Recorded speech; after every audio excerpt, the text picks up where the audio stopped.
நல்லா வறுத்தாச்சுங்க. நல்லா வாசமாக வறுத்தோம்னா நல்லா இருக்குங்க.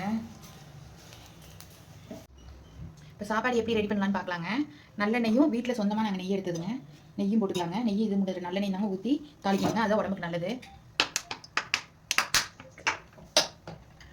எண்ணெய் ஊற்றிக்கிட்டேங்க.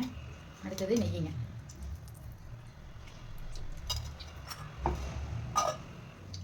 இப்போ சூடு ஏறினதுக்கப்புறங்க தேவையான உளுந்தம் பருப்புங்க, கடுகுங்க, ஜீரகம், வெந்தயம் நல்லா பொரிஞ்சு வந்ததுக்கப்புறம் மிளகு நல்லா பொரிஞ்சு வந்ததுக்கப்புறம்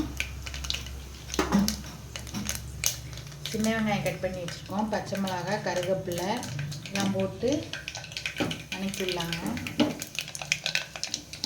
நல்லா பொரிஞ்சிருச்சுங்க.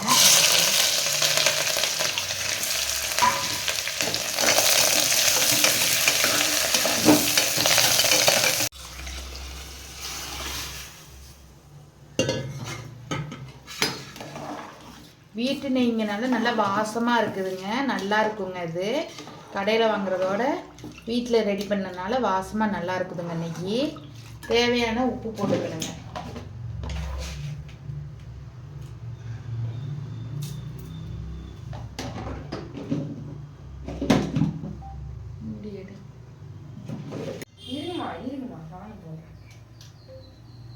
இப்போ மூடி போட்டுக்கிட்டேங்க. ஒரு 2 விசில் விட்டு எடுத்துக்கலாங்க. 2 விசில் விட்டு எடுத்ததுக்கப்புறம் நெய் ஊற்றி இந்த தேங்காய் திருவி போட்டு நல்லா கிளறி விட்டு டேஸ்ட் பார்க்கலாங்க. அடுத்த வீடியோ பார்க்கலாம். சாப்பாடு ரெடி ஆயிடுச்சுங்க. நெய் போட்டுக்கலாங்க. நெய் போட்டு தேங்காய் திருவி வச்சுருக்காங்க. அந்த தேங்காய் பூவை போட்டு நல்லா தூவி விட்டு நல்லா கிளறிக்கலாங்க. தேங்காய் பூ போட்டிருக்கிறதுக்கு அதுக்கும் நல்லா டேஸ்ட்டாக இருக்குங்க. ஸ்பெஷல் ரெசிபி இன்னைக்கு இதுதாங்க.